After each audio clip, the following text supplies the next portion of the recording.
My name is Roxanne, and I am 32 years old. I am standing in this elevator, tears streaming down my face, still feeling the burn of humiliation on my cheeks. Just 5 minutes ago, my husband, the CEO of Hartwell Industries, forced me to apologize to his assistant in front of dozens of employees. He made me say sorry for something I never did. But here's the thing they do not know. In my purse, there is an envelope, and that envelope is about to change everything. Before we dive into this story, let me know where you are watching from today. Drop your location in the comments below. If you believe that every woman deserves respect, hit that like button right now. And if you want to see how I turn my worst moment into my greatest victory, make sure you subscribe and stay with me until the very end.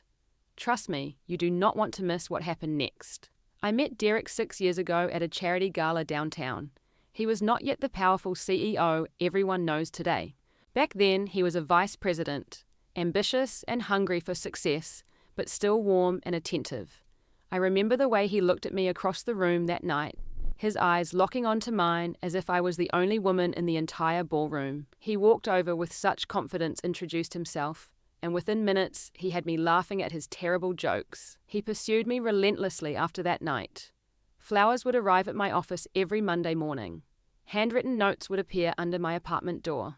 He took me on spontaneous weekend trips to places I had only dreamed of visiting. Derek made me feel like the most special woman in the world, and I fell for him completely. We dated for 2 years before he proposed on a rooftop overlooking the city skyline. The ring was beautiful, but it was his words that made me cry. He said he could not imagine building his empire without me by his side.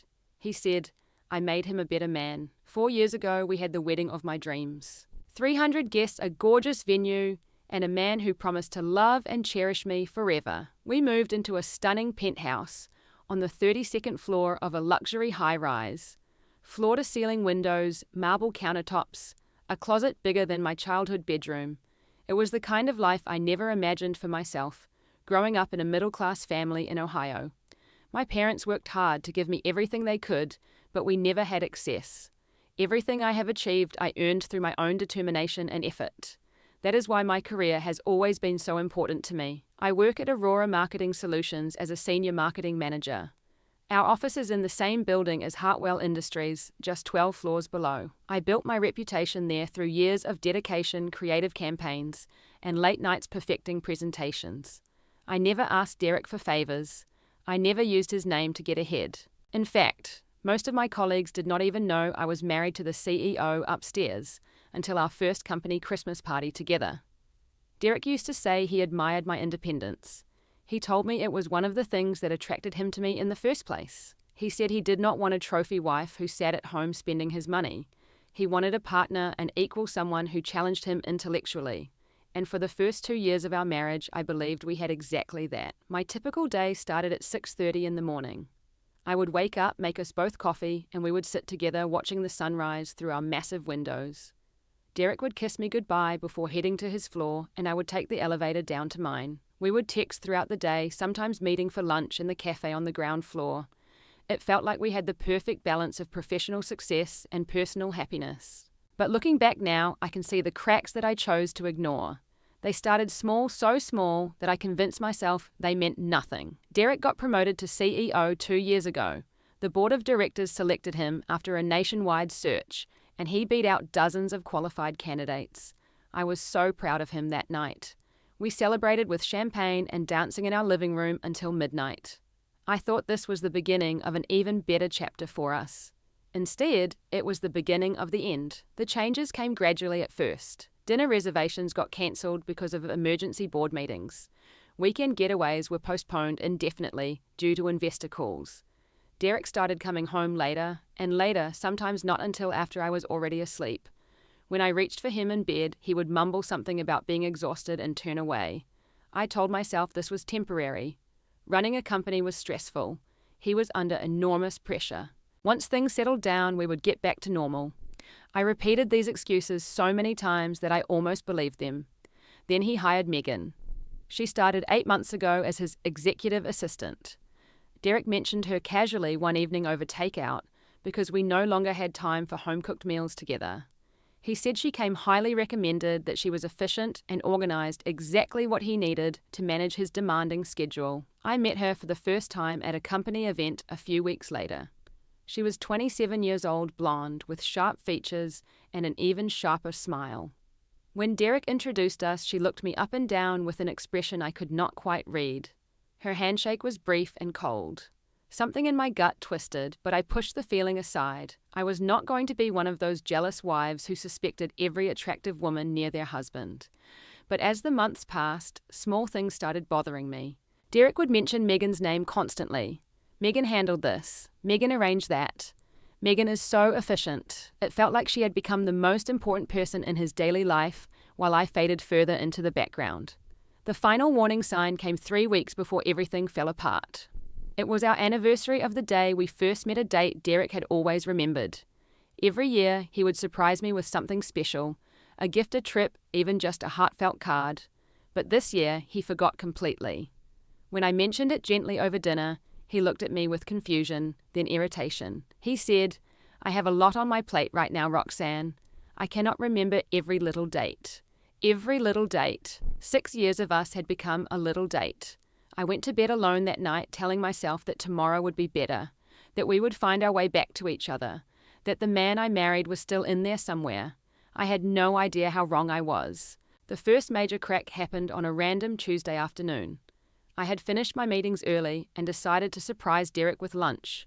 We had not eaten together in weeks, and I thought showing up with his favourite sandwich from the deli downstairs might bring back a glimpse of our old connection. I took the elevator up to the 28th floor, balancing the food bag in one hand and my hope in the other. The reception area of Hartwell Industries was sleek and intimidating, all glass walls and modern furniture. I had been there dozens of times before, but something felt different that day. Megan was sitting at her desk outside Derek's office. She looked up when I approached, and her expression shifted from neutral to something resembling annoyance. "Mrs. Hartwell," she said, her voice flat. "Derek is in a meeting." I smiled politely, trying to maintain composure. "That is fine. I will wait in his office until he is done. I am afraid that is not possible." She stood up, positioning herself between me and the door. He gave strict instructions not to be disturbed. I glanced through the glass wall of his office. Derek was sitting alone at his desk, scrolling through his phone. No meeting, no conference call. Just him completely free while his assistant lied to his wife. "He does not look busy to me," I said, keeping my voice steady despite the anger building in my chest. Megan did not flinch. "Perhaps you should make an appointment next time." The humiliation burned through me. An appointment to see my own husband. I pushed past her and opened the door before she could stop me. Derek looked up with surprise that quickly transformed into irritation.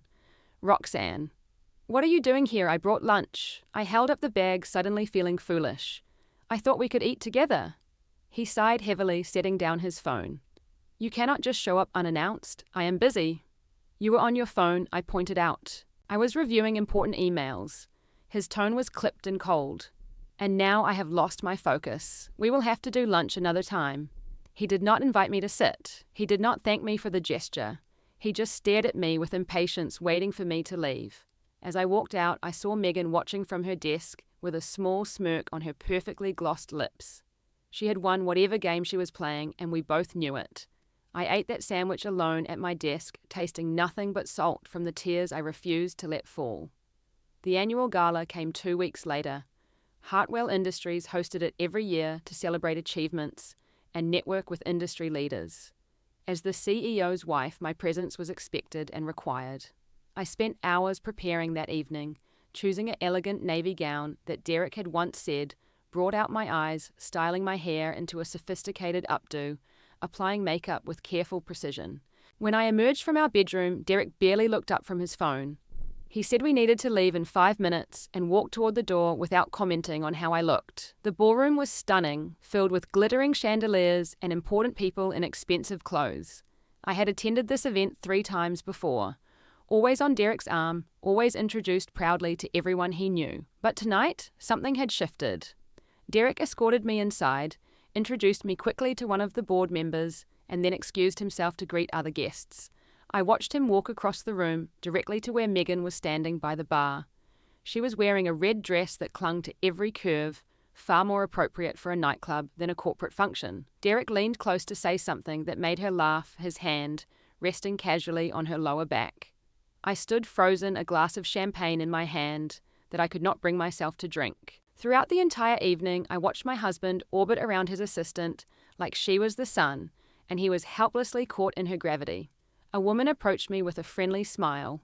She was the wife of one of the investors, someone I had met briefly at previous events. "Your husband's assistant seems very dedicated," she said, nodding toward Derek and Megan. "Staying so late at a work function?" I forced a smile. "Yes, Megan is very committed to her job." The woman paused, something flickering in her eyes. "Oh, I thought she was his." "Never mind. I must have been confused. The implication hung in the air between us.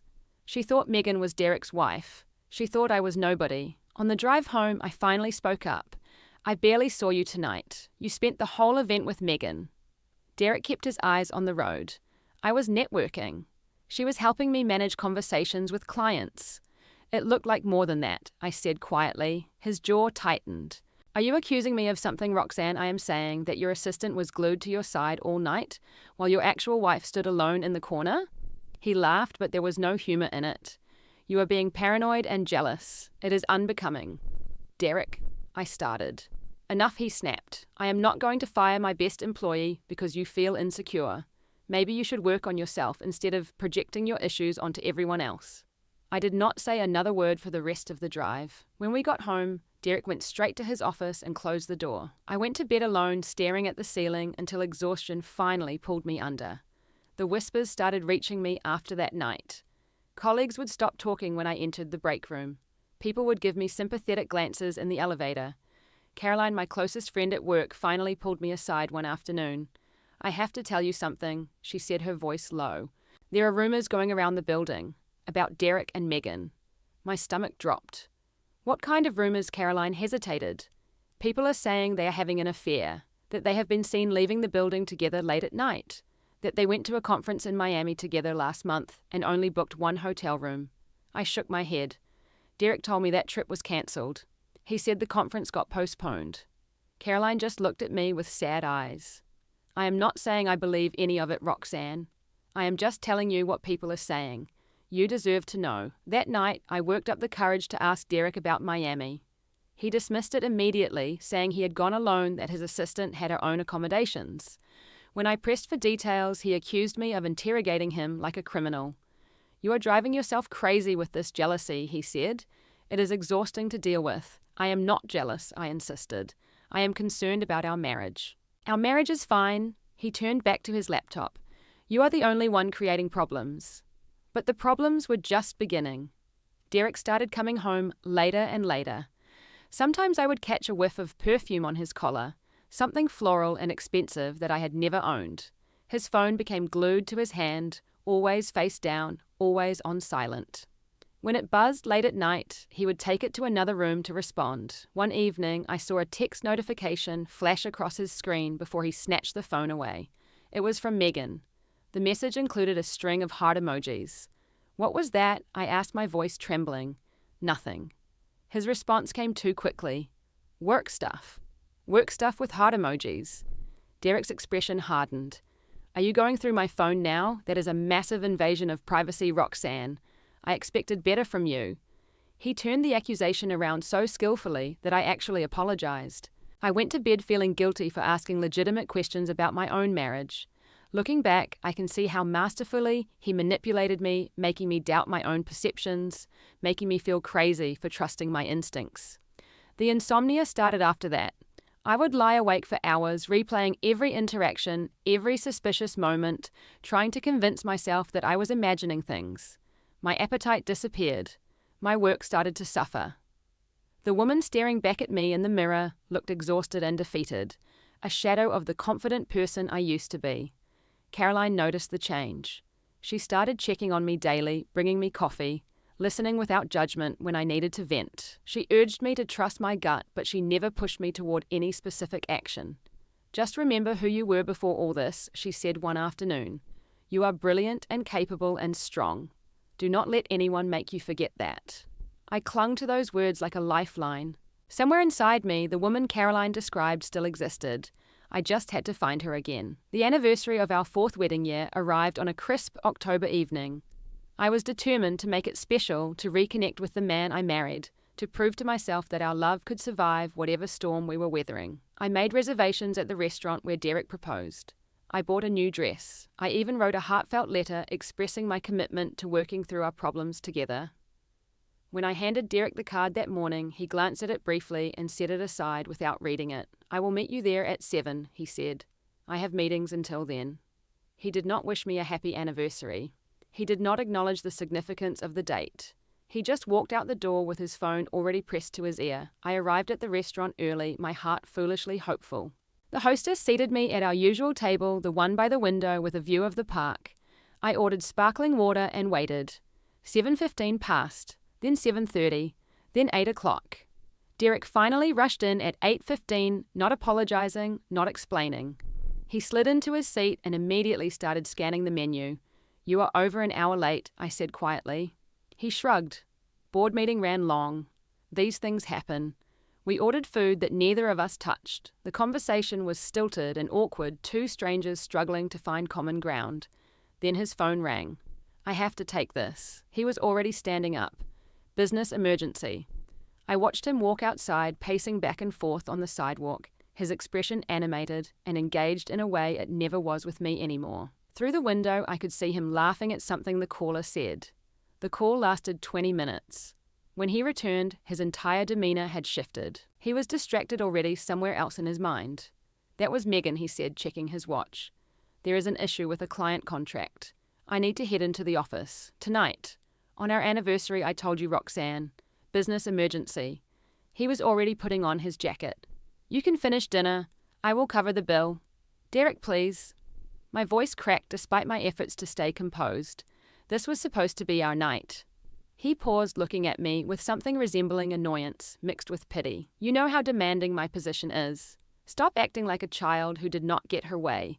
He left me there surrounded by couples holding hands and celebrating their love, while my husband rushed off to his assistant. The waiter brought our entrees, and I sat alone, picking at food I could not taste, humiliated and heartbroken. I paid the bill myself. I drove home alone. I cried in the shower until the water ran cold. The discovery that shattered me came the following week. I needed to retrieve my car keys from Derek's office. I had left them there the previous day during a rare visit. It was early morning before most employees arrived, and I expected to slip in and out unnoticed. The elevator opened on the 28th floor and the hallway was quiet. I walked toward Derek's office, mentally rehearsing a breezy explanation if anyone questioned my presence. Then I saw them. Derek and Megan were standing in the corridor near the conference room. His arms were wrapped around her waist. Her head was tilted back, looking up at him adoringly. It was not a professional embrace.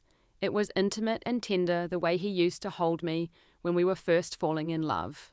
I stepped back into the elevator before they noticed me. My legs were shaking so badly I had to grip the railing for support. The doors closed and I descended away from my husband and his betrayal. The drive home was a blur. I called in sick to work and spent the entire day in bed, sobbing into pillows that still smelled faintly of Derek's cologne. Every memory of our relationship played through my mind, now tainted by the knowledge that it was all built on lies. When Derek came home that evening, I confronted him. I told him what I saw. I demanded an explanation. His response was infuriatingly calm. It was a friendly hug. She was upset about a personal matter, and I was comforting her. That is what decent people do. That was not a friendly hug, I insisted. "I know what I saw." "You saw what you wanted to see," he countered.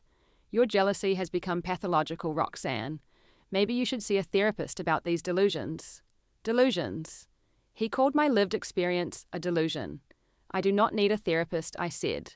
"I need a husband who respects me." Derek's mask slipped for just a moment, revealing cold fury beneath. "You want respect? Then earn it. Stop showing up at my office unannounced. Stop interrogating me every night. Stop being such a burden." A burden. That word cut deeper than any knife could. After that night, Derek stopped pretending altogether. He criticized everything about me. The way I cooked dinner was wrong. My clothes were unflattering. My job was insignificant compared to his empire. He made me feel small and worthless, and I started to believe him. He moved into the guest bedroom, claiming he needed uninterrupted sleep to function at work. We barely spoke except for logistical discussions about bills and schedules.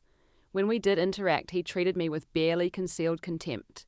I became a ghost in my own home, tiptoeing around to avoid triggering his irritation. I stopped wearing makeup because he said it made me look desperate for attention. I stopped seeing friends because he said they were filling my head with paranoid ideas. I stopped being Roxanne and became whatever he wanted me to be, but even that was not enough. Some mornings I would look in the mirror and not recognize the woman staring back at me. Where had my spark gone? Where was the confident professional who built a successful career through talent and hard work? She had been slowly erased by a man who claimed to love her. Caroline noticed the transformation. She pulled me aside one day, her eyes filled with concern. "This is not you, Roxanne. You are disappearing." "I know," I whispered. "I do not know how to stop it." She took my hands in hers. "Yes, you do. You are just scared. But remember, fear is temporary. Regret is forever." Her words planted a seed in my exhausted mind. I was not ready to act on them yet. But for the first time in months, a tiny flame of hope flickered to life inside my chest. Maybe there was a way out of this darkness after all. The opportunity arrived when I least expected it. Our company received word that Patricia Langford, the legendary chairwoman of Sterling Global Corporation, was searching for a marketing partner for an unprecedented international campaign. Sterling Global was a Fortune 100 company with $1 billion advertising budget. Landing their account would transform any agency lucky enough to be selected. My boss called me into his office on a grey Monday morning.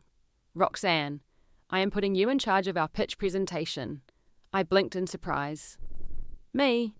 But there are senior partners who would want this account." He leaned forward. "Those senior partners do not have your creative instincts. I have watched you work for 5 years, and I have never seen anyone with your ability to connect with audiences. If anyone can impress Patricia Langford, it is you." For the first time in months, I felt something stirring inside me. Purpose, excitement, a reason to get out of bed in the morning that had nothing to do with my crumbling marriage. I threw myself into the project with an intensity that surprised even me. I stayed late every night researching Sterling Global's history, their values, their previous campaigns. I interviewed focus groups. I analyzed market trends. I brainstormed ideas until my notebook was overflowing with possibilities. Caroline became my unofficial partner, helping me refine concepts and rehearse my delivery. She watched as the old Roxanne slowly emerged from the shell I had been hiding inside. "There she is," she said one evening, smiling. I missed her. I did not tell Derek about the project. The few times I mentioned work, he dismissed it with a wave of his hand or a condescending comment about my little marketing job. His indifference hurt, but it also freed me. This was something that belonged entirely to me, untouched by his negativity. The 2 weeks of preparation passed in a blur of creativity and adrenaline. By the time the presentation day arrived, I had crafted what I believed was the strongest pitch of my career. I wore my favorite blazer, the one that made me feel powerful, and walked into the Sterling Global boardroom with my shoulders back and my head high. Patricia Langford sat at the head of the table, a distinguished woman in her late 50s with silver hair and penetrating grey eyes. She had built her company from nothing, overcoming countless obstacles, to become one of the most respected businesswomen in America. I admired her before I even met her. The presentation flowed perfectly. Every slide landed exactly as intended. The board members nodded along, engaged and impressed. When I finished, Patricia Langford was smiling. After the formal meeting ended, she asked to speak with me privately. We walked to a quiet corner of the office, and she studied me with an intensity that felt almost uncomfortable. "You remind me of myself 30 years ago," she said. "Talented, hungry, underestimated." I did not know how to respond, so I simply thanked her. She continued, "I have seen hundreds of pitches from agencies trying to win our business. Most of them are forgettable. Yours was exceptional. But more than the work itself, I saw something in you. A fire that most people lose somewhere along the way." We sat down together, and over coffee, Patricia shared pieces of her own story. Early in her career, she had been married to a man who diminished her ambitions. He wanted her to stay small so he could feel big. Sound familiar? My eyes widened. "How did you know?" She smiled gently. I recognized the signs. The slight hesitation before speaking. The way you apologized 3 times during your presentation for taking up too much time. These are not the behaviors of someone who feels valued at home. Tears threatened to fall, but I held them back. I did not want to appear weak in front of this extraordinary woman. Patricia reached into her briefcase and pulled out an envelope. I want to offer you a position at Sterling Global, Vice President of Global Marketing. You would be reporting directly to me, overseeing campaigns across 4 continents. I stared at the envelope, unable to process what I was hearing. A vice president role at a Fortune 100 company. A position that would quadruple my salary and give me influence beyond anything I had ever imagined. You do not have to answer today, Patricia said. Take the envelope. Read the offer letter. Give yourself 48 hours to decide. But know this, Roxanne. Whatever is happening in your personal life, you deserve more than you are settling for. Sometimes the universe gives us an exit door. The only question is whether we are brave enough to walk through it. I left that meeting in a daze, the envelope burning a hole in my purse. For the first time in months, I saw a path forward that did not depend on Derek's approval or affection. But before I could process any of it, I had to face him one more time. I went to his office that afternoon, hoping irrationally that maybe I could share my news, that maybe he would be proud of me for once. Megan intercepted me at the elevator before I even reached the reception desk. Her attitude had escalated from cold to openly hostile. What do you want now? She crossed her arms over her chest. I need to see my husband. Derek is busy. He does not have time for your unscheduled visits. I started to walk past her, but she stepped into my path. Listen carefully, she said, her voice low and venomous. Derek does not need you anymore. Everyone in this building knows it. The only one who has not figured it out is you, so do yourself a favor and disappear before things get even more embarrassing for you. The words hit me like physical blows, but instead of crumbling, something inside me snapped into place. This woman, this arrogant assistant, was trying to drive me away from my own husband, and she was succeeding because I had been letting her.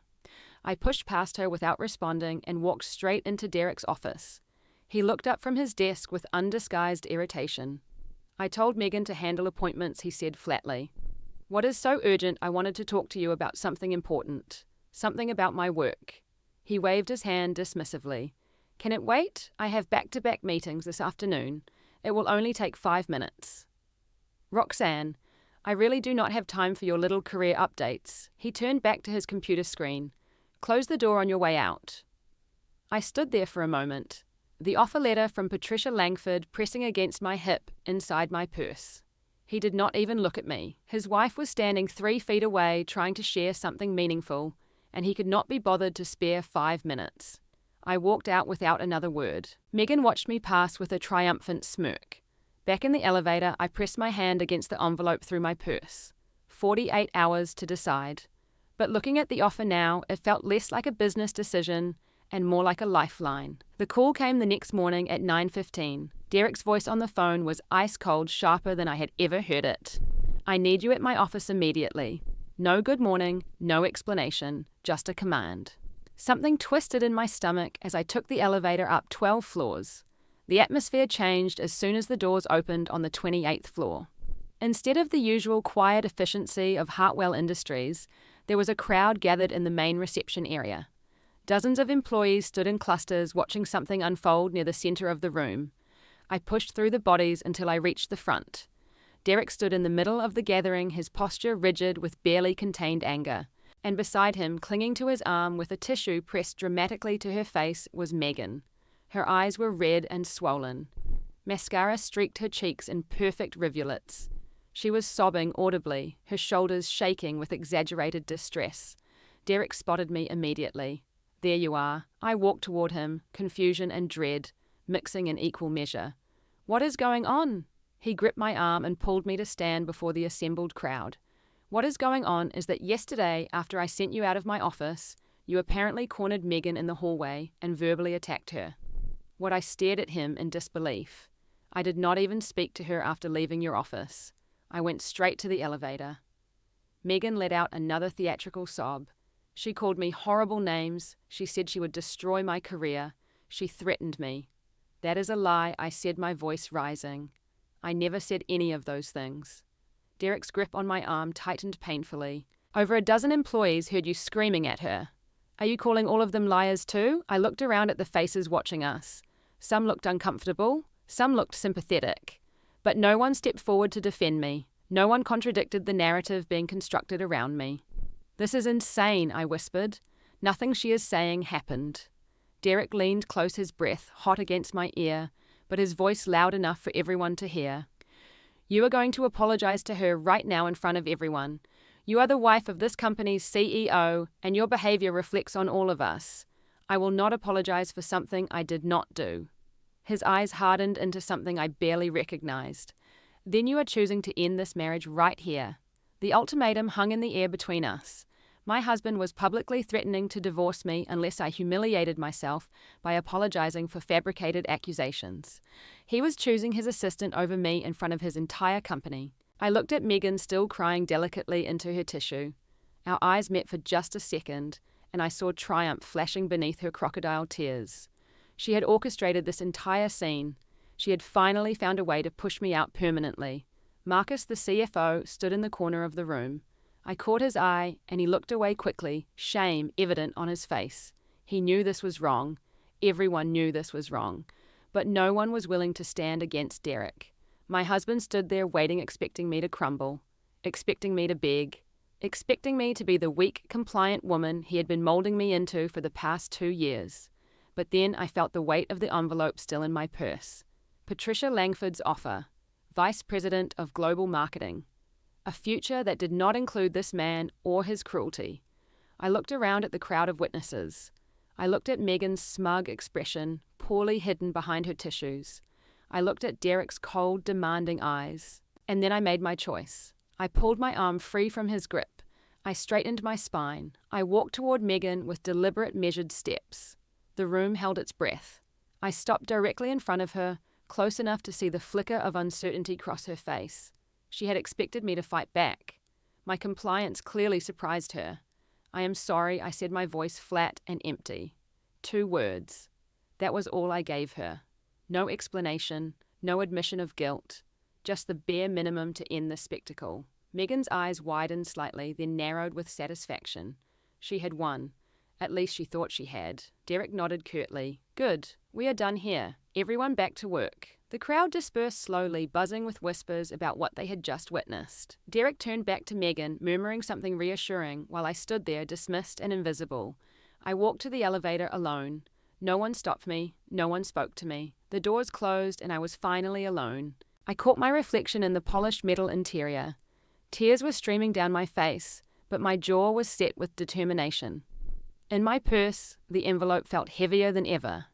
Patricia Langford had said the universe sometimes gives us an exit door. I had just found mine. The elevator descended silently through the building. I watched the floor numbers decrease and felt something fundamental shifting inside me. The woman who entered this building an hour ago was not the same woman leaving it now. I pulled the envelope from my purse and opened it with trembling hands. The offer letter was beautifully formatted on sterling global letterhead.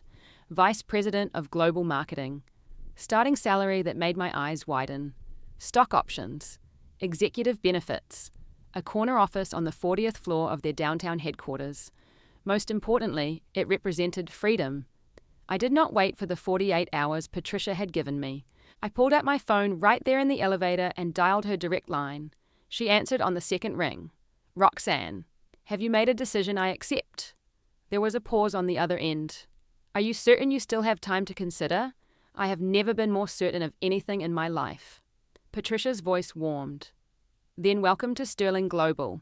I will have HR send over the paperwork this afternoon. When can you start? 2 weeks. I need to give notice at my current position." "Perfect. And Roxanne, whatever happened this morning that prompted this call, I want you to know that you made the right choice. Some doors need to close before others can open." I thanked her and ended the call just as the elevator reached the ground floor. The lobby of the building looked different somehow. Brighter, full of possibility. My first call was to a divorce attorney, whose name I had saved in my phone months ago, but never found the courage to contact. She scheduled a consultation for the following day.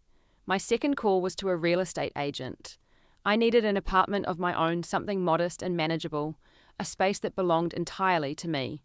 My third call was to Caroline. She answered breathlessly, having clearly heard about the scene upstairs through the office grapevine. "Roxanne, are you okay? I heard what happened. I cannot believe he did that to you. I smiled, genuinely smiled for the first time in what felt like forever. I am better than okay. I am leaving him, and I just accepted a VP position at Sterling Global. Caroline screamed so loudly I had to hold the phone away from my ear. She was crying and laughing simultaneously, telling me how proud she was, how I deserved this more than anyone she knew. That afternoon, I went home to the penthouse for the last time. Derek would not be back until late, and Megan would undoubtedly keep him occupied with a celebratory dinner. I had a window of opportunity to take what was mine and go. I packed methodically, taking only what I had brought into the marriage or purchased with my own money. My clothes, my books, photos of my family, gifts from friends. I left behind the expensive jewelry Derek had given me, the designer items he had chosen for me, anything that tied me to his world. On the kitchen counter, I left my wedding ring. The diamond caught the light sparkling beautifully, despite everything it now represented. Next to it, I placed a note. Thank you for showing me what I deserve.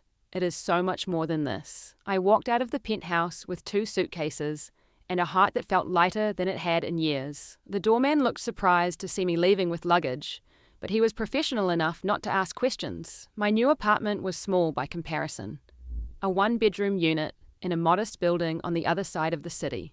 No marble countertops, no floor-to-ceiling windows, no evidence of wealth or status. It was perfect. Caroline helped me unpack that evening. We ordered pizza and drank cheap wine and talked until midnight about the future that was finally within my reach.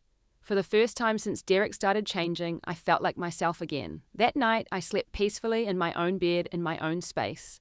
No footsteps in the hallway, no cold silence from the room next door. Just quiet and stillness and the beginning of something new. The following weeks moved quickly. I handed in my notice at Aurora Marketing Solutions and began training my replacement. My colleagues were supportive and understanding, several of them confiding that they had watched my marriage deteriorate with concern, but had not known how to help. Derek discovered I was gone when he came home that first night to an empty apartment and a wedding ring on the counter. He called me 17 times.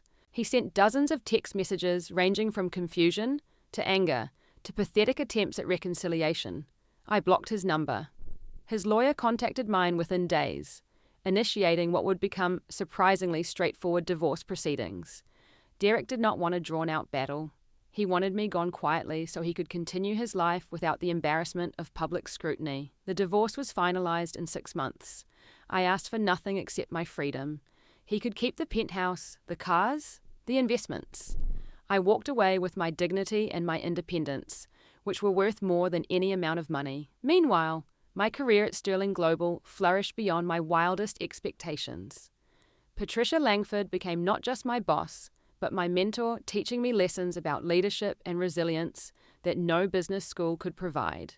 She pushed me to take risks, to trust my instincts, to never shrink myself to make others comfortable. Within my first year, I led 3 major international campaigns that exceeded all projections. Clients requested me specifically. Industry publications featured my work. I was invited to speak at conferences where audiences actually listened to what I had to say. The irony was not lost on me when 8 months after I started at Sterling Global, our company won a major contract that Hartwell Industries had been aggressively pursuing. The deal was worth over $50 million, and losing it was a significant blow to Derek's bottom line. Marcus resigned from Hartwell Industries shortly after I left. We ran into each other at a networking event, and he apologized for not speaking up during that horrible public scene. I should have said something, he admitted. I knew it was wrong. I was a coward. I told him the truth. His silence had hurt at the time, but I understood the position he was in. Derek had cultivated an environment of fear and compliance. Speaking out against him required courage that most people did not possess. Megan's fairy tale unraveled faster than anyone expected. Within 3 months of my departure, she dropped all pretense of professional boundaries and demanded that Derek make their relationship public. She wanted the title, the status, the lifestyle that came with being the CEO's girlfriend. But Derek had never wanted a partner. He wanted someone he could control. As soon as Megan started making demands, she lost her appeal. They split after a messy confrontation that became office gossip for weeks. Megan transferred to a competing company, and Derek was left alone in his penthouse, with his empire and his regrets. He called me one evening, months after the divorce was finalized. His number came up unfamiliar, because I had blocked his regular phone. I made a mistake. He said, his voice cracking slightly. I know that now. I should never have treated you the way I did. I listened without responding. I want you to come back, he continued. We can start over. I will be different this time. The request would have devastated me a year earlier. I would have cried, hesitated, probably considered giving him another chance. But the woman who answered that call was not the same woman who had apologized to Megan on command. I am not interested, I said simply. Goodbye, Derek. I hung up and blocked the new number. Then I poured myself a glass of wine and watched the sunset from my modest balcony. He called again through different numbers a few more times over the following months. Each time I ended the conversation and blocked him.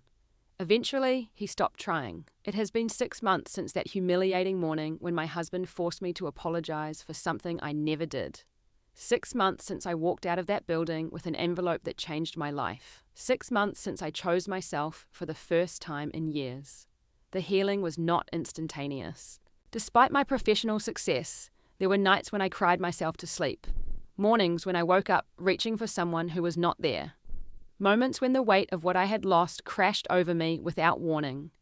I started seeing a therapist twice a week. She helped me understand patterns I had been blind to, how I had slowly surrendered pieces of myself to keep the peace, how I had mistaken control for protection, how I had believed I could love Derek into treating me better. The work was difficult and sometimes painful, but gradually I began to reconstruct my sense of self. I remembered that I was worthy of respect without having to earn it through constant sacrifice. I learned to set boundaries without guilt. I discovered that being alone was vastly preferable to being lonely within a marriage. My friendships deepened in unexpected ways. Caroline and I became even closer, celebrating each other's victories and supporting each other through setbacks. I made new connections at Sterling Global Women and men who valued my contributions and challenged me to grow. Patricia Langford became someone I could confide in, sharing not just professional guidance, but personal wisdom. I started taking better care of myself. Morning yoga became part of my routine. I cooked healthy meals in my small kitchen. I read books for pleasure again. I traveled alone to places I had always wanted to visit, discovering that solitude could be a companion rather than a punishment. The woman I see in the mirror now looks different from the one who stood in Derek's lobby 2 years ago. Her eyes are brighter, her shoulders are straighter. She smiles more easily and cries less frequently. I heard through mutual acquaintances that Derek and Megan's split had been even messier than the rumors suggested. She had accused him of the same dismissive treatment he showed me.